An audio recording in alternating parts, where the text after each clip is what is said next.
If you're like most people, you probably have a reading goal every year and then life happens. The books stay on your shelf, your Kindle gathers digital dust, and your audio subscription just keeps renewing while you listen to absolutely nothing. But here is the secret. It's not that you don't have time to read. It's that you are not using the right format for the right moment in your life. Once I figured this out, I went from struggling to finish 10 books a year to reading 3 times more without spending more hours in my day. And in this video, I am going to show you exactly when to choose a physical book, when to go for an ebook, and when to plug into an audiobook so you can read more than ever before. Hi, I am Annapurni, and in this channel we talk about books, reading habits, and how to fit more stories and ideas into your life. If you have ever felt guilty about not reading enough, or you are confused about which format to invest in, this is the video that will give you a clear, practical answer. We are going to break it down into 3 parts: physical book, ebooks, and audiobooks.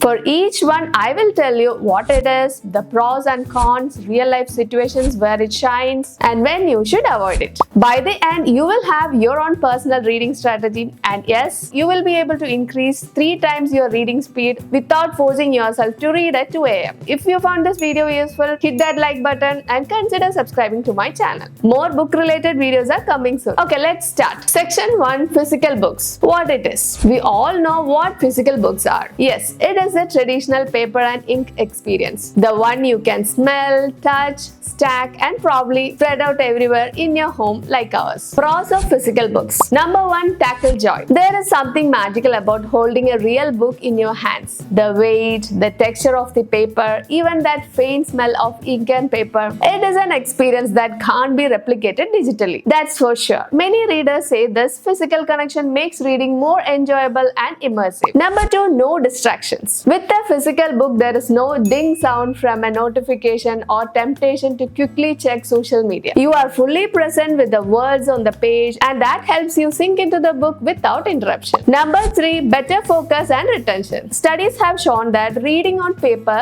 often leads to better comprehension and memory retention compared to screens. You can flip back, reread sections, and physically see your progress as the pages turn, which feels motivating. Number 4: aesthetic and sentimental value. A bookshelf full of your favorite reads is like a personal museum. Every book has a memory attached to when and where you read it. It's not just storage, it's a collection of your reading life. Next, cons of physical books. Number 1: bulky and less portable. Most of the physical books are bulky, which makes it less portable. It even becomes harder to pack books if you are traveling. Carrying a few hardcovers in your bag isn't ideal, especially if you are on the move all day. This situation makes it to take either less or not at all. Number 2: lighting needed. No built-in backlight means you are at the mercy of natural light or a lamp. If you're a night reader and don't want to disturb others, this can be tricky. Yeah, of course you can invest in additional reading lamps, but this is something which most of us don't do, and we may skip reading in these situations. Number 3: can be expensive, especially for new releases or hardcover editions. Paperbacks are cheaper, but cost can still add up if you are buying multiple books each month. This restricts some of us from buying more books, and that brings down our reading too. Number 4: storage space. If you live in a small apartment, a growing book collection can quickly become a storage problem. Books pile up faster than you think. You cannot keep on buying bookshelves for your growing book collection if space is an issue in your home. Now let's see when to use physical books. Number 1: deep focus reading. Perfect for long stretches of reading without distractions. This is great for novels, classics, and non-fiction you really want to deep dive into. Number 2: screen detox time. After a day of staring at screens for work or study, a physical book can feel refreshing and restful for your eyes.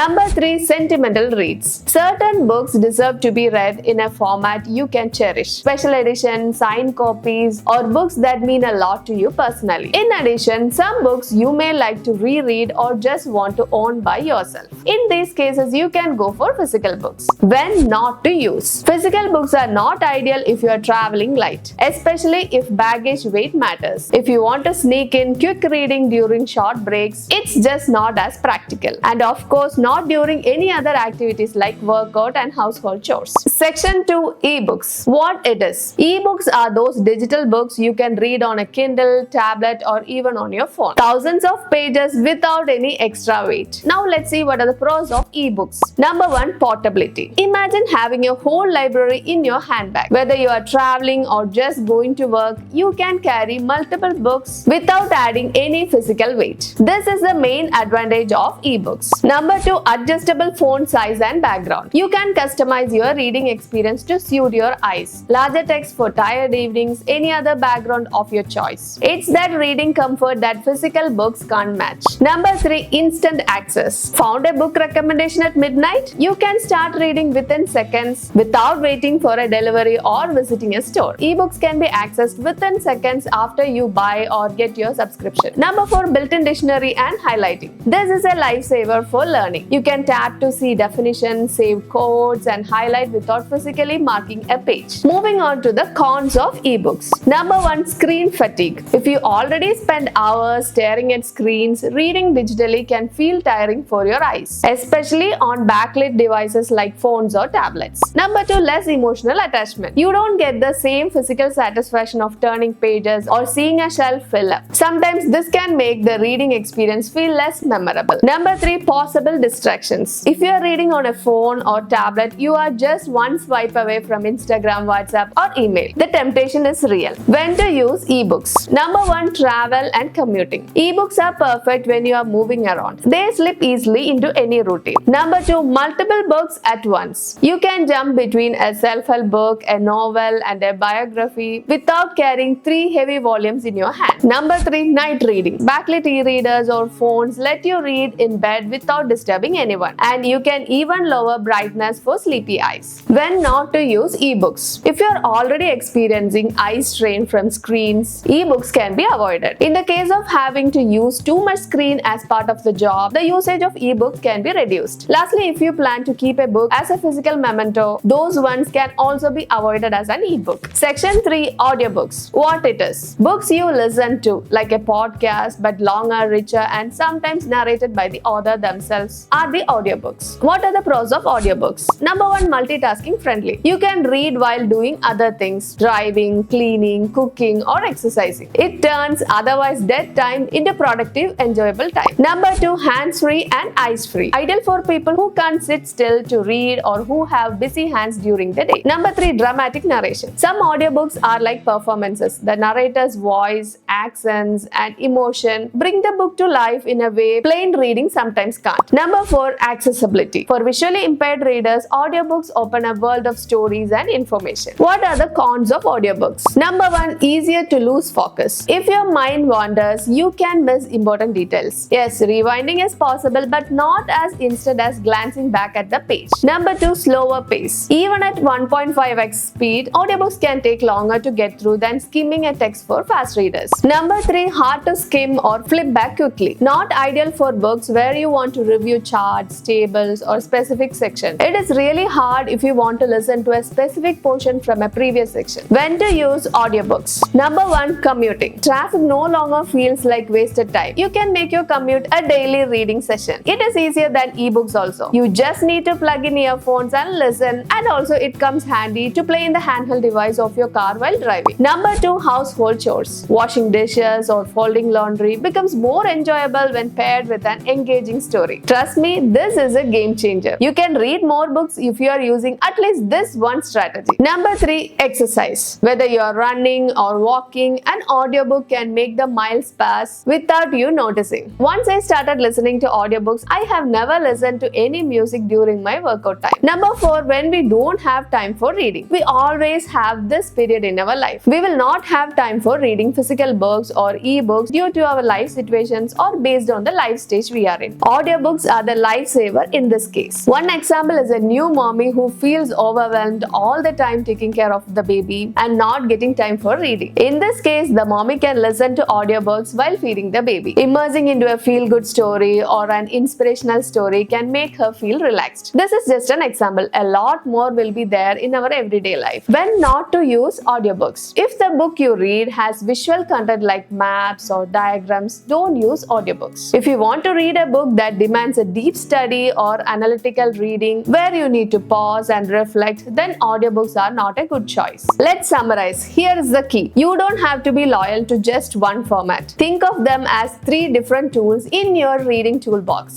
Use physical books for deep, focused, screen-free reading. They are your slow, rich meals. Use ebooks for convenience, travel, and short bursts of reading. Like snacks you can carry anywhere. Use audiobooks to turn dead time into reading time. Like listening to a great friend tell you a story. Once you start matching the right format to the right moment, you will be shocked at how many more books you finish without sacrificing your time, energy, or sleep. If you found this helpful, try this challenge. For the next 30 days, track your reading format and see how it changes your reading speed. I promise this simple shift can triple the number of books you read in a year. And if you want more reading tips, habits, and book recommendations, hit that subscribe button. Now tell me in the comments which format do you use the most and why. I'll see you in the next video. Stay tuned. Bye.